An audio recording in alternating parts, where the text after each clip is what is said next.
Aprender a disculpar no es fácil. Las personas pueden cambiar. A veces hacemos juicios inamovibles sobre las personas que nos han lastimado, quizá también basadas en su actuación externa. Disculpar y olvidar es recomponer los lazos rotos de amistad. Esto casi nunca se logra. A pesar de nuestros titubeos y flaquezas, podemos ser buenos instrumentos del Señor si somos humildes. Vamos a descubrir cómo podemos perdonar, aprendiendo a disculpar. Sabemos que el que es humilde se siente con facilidad de perdonar a los demás y se siente hermano de todos. Por eso busca cada día la comunicación con quienes se relaciona y recompone la amistad si por cualquier motivo se hubiese roto o enfriado. Está dispuesto siempre a prestar una ayuda fraterna y también a ser ayudado. Veamos esta pequeña historia entre Pablo y Bernabé. San Jerónimo nos comenta cómo había una disputa entre Pablo y Bernabé. Pablo más severo, nos dice San Jerónimo, y Bernabé más benigno. Cada uno mantiene su punto de vista respecto a lo sucedido con Juan. Pablo y sus compañeros navegaron desde Pafos hasta llegar a Perge de Panfilia, pero Juan se separó de ellos y volvió a Jerusalén. Los demás siguieron su viaje apostólico y llegaron hasta Antioquía de Pisidia. Juan, también llamado Marcos, era primo de Bernabé, el apóstol inseparable de Pablo, y una de las columnas en las que se apoyaba la extensión de la fe entre los gentiles. Pero Marcos, desde muy joven, había vivido la intensa actividad de los primeros cristianos de Jerusalén en torno a la Virgen y a los apóstoles, a los que había conocido en su intimidad. La madre de Marcos fue de las primeras que ayudaron a Jesús y a los 12. Parece razonable que Bernabé se fijase en su primo, Juan Marcos, para iniciarle en las tareas de propagación del Evangelio en su compañía y bajo su dirección y la de San Pablo. Sin embargo, a Marcos le falló el ánimo y se volvió a su casa, abandonando a sus compañeros. No se sintió con fuerzas y se volvió atrás. Este hecho debió pesar bastante en los demás que siguieron adelante, pero al preparar el segundo gran viaje apostólico para visitar a los hermanos que habían recibido la fe, Bernabé quería llevar consigo también a Juan, llamado Marcos. Pablo, en cambio, consideraba que no debía llevarlo porque se había apartado de ellos en Panfilia y no les había acompañado en la tarea. San Pablo no estaba dispuesto a llevar consigo al que ya les había fallado una vez. Y entonces se produjo una discrepancia tal entre ambos que se separaron uno del otro. Bernabé tomó consigo a Marcos y embarcó a Chipre, mientras Pablo eligió a Silas y partió, encomendado por los hermanos, a la gracia del Señor. La discusión y la disparidad de criterios debió de ser grande para llegar a causar esta separación. Pablo, como nos dice San Jerónimo, más severo, y Bernabé más benigno. A pesar de todo, Pablo, un hombre de corazón inmenso, sacrificado hasta el extremo por sus hermanos y ferviente apóstol, no mantiene un juicio inamovible sobre Marcos. Por el contrario, años más tarde encontramos a este como colaborador íntimo del apóstol, al que sirve con un profundo consuelo, nos dice los Hechos de los Apóstoles. Cuando, por ejemplo, le dice a Timoteo que vaya con Marcos, pues así le dice, ha sido muy útil para el ministerio. San Pablo entonces nos da ejemplo de saber olvidar, de saber recomponer los lazos rotos y esa capacidad de amistad. La verdadera caridad, si como no lleva cuentas de los constantes y necesarios servicios que presta, tampoco anota y soporta todo, los desplantes que se padecen. Si no somos humildes, tenemos que fabricar una lista grande de agravios, aunque sean pequeños, y nos roban la paz con Dios.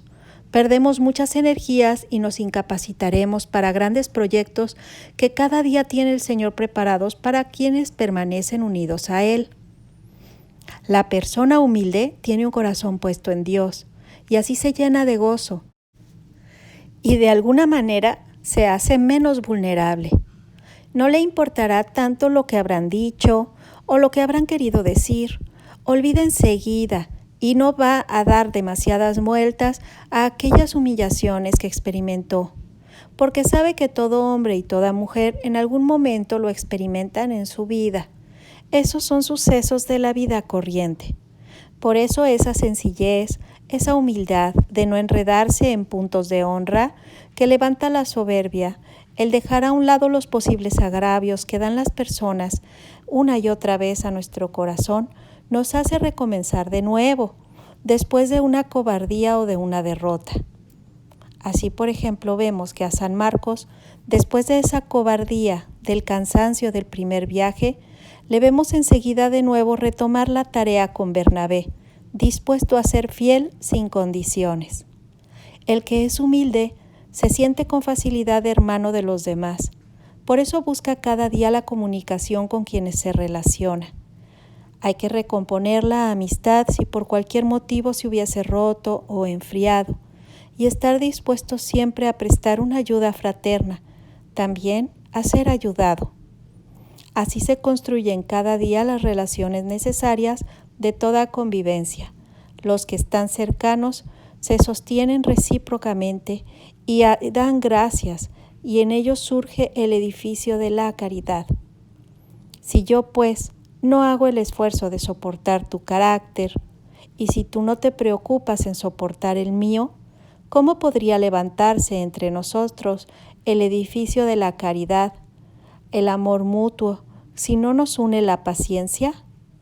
En un edificio, ya lo hemos dicho, cada piedra sostiene y es sostenida.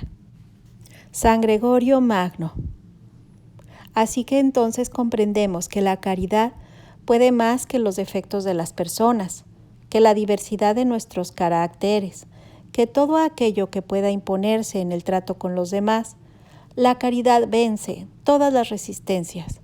Qué distinto hubiera sido todo si San Pablo se hubiera quedado con aquel prejuicio contra Marcos y no podría haber hecho nada en otra ocasión con él. Qué distinto también si Marcos no se hubiera quedado con el corazón herido y guardando agravios porque el apóstol no le quiso que le acompañara en aquel viaje.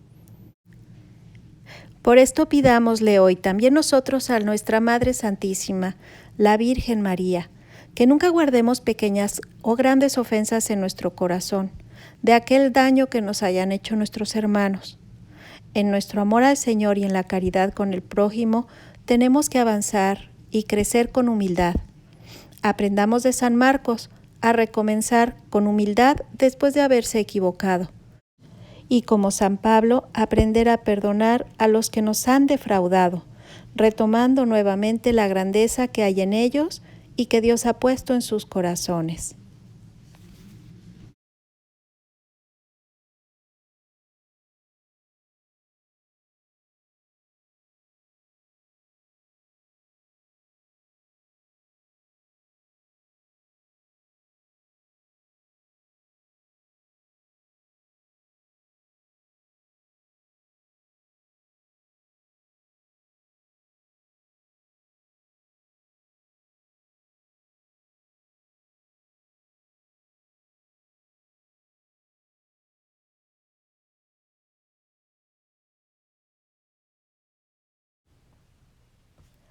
La caridad ensancha el corazón para que quepan en él todos los hombres, incluso aquellos que no nos comprenden o no corresponden a nuestro amor.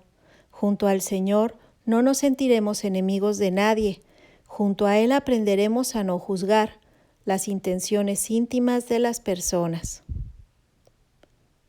No percibimos de los demás sino solo unas pocas manifestaciones externas que ocultan en muchas ocasiones los verdaderos motivos de su actuar. Aunque vierais algo malo, no juzguéis al instante a vuestro prójimo, aconseja así San Bernardo, sino más bien excusadle en vuestro interior, excusad la intención. Si no podéis excusar la acción, pensad que lo habrá hecho por ignorancia, o por sorpresa, o por debilidad. Si la cosa es tan clara que no podéis disimularla, aún entonces procurad creerlo así, y decid para vuestros adentros, la tentación habrá sido muy fuerte. ¿Cuántos errores cometemos en los pequeños roces de nuestra convivencia diaria? Muchos de ellos se deben a que nos dejamos llevar por juicios o sospechas temerarias, y cuántas divisiones familiares se tornarían a tensiones si viéramos que ese mal detalle o esa inoportunidad se debe al cansancio de aquella persona después de un largo día difícil.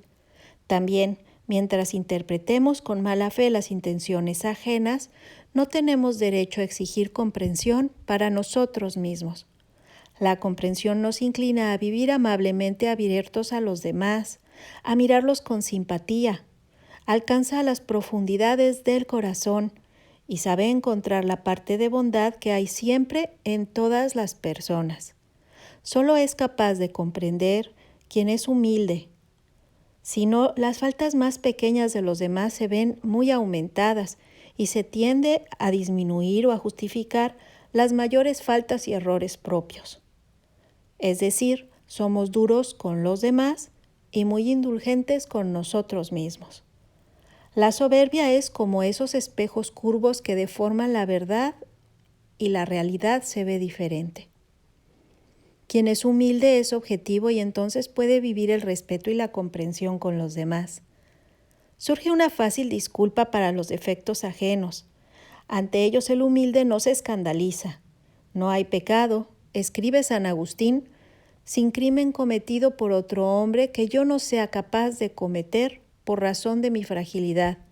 Y si aún no lo he cometido, es porque Dios en su misericordia no ha permitido y me ha preservado en el bien. Además, aprenderemos también a descubrir tantas virtudes que nos rodean en todos los demás. Nos dan lecciones de trabajo, de abnegación, de alegría. Y no nos detendremos demasiado en sus defectos, solo cuando resulte imprescindible para ayudarles con la corrección fraterna a ser mejores. La Virgen Santísima nos enseñará, si se lo pudiéramos hacer saber, disculpar, como en Caná. La Virgen no critica que se haya acabado el vino, sino que ayuda a solucionar la falta. Hay que luchar en nuestra vida personal, en esas mismas virtudes, y en ocasiones nos puede parecer que faltan en los demás ciertas cosas, pero entonces estaremos en excelentes condiciones para prestarles nuestra ayuda en lugar de resaltar sus defectos. Nos encomendamos a la Santísima Virgen para que nos ayude en el camino de la santidad, a ser mejores cada día y a amar más a Dios. Que Dios te bendiga.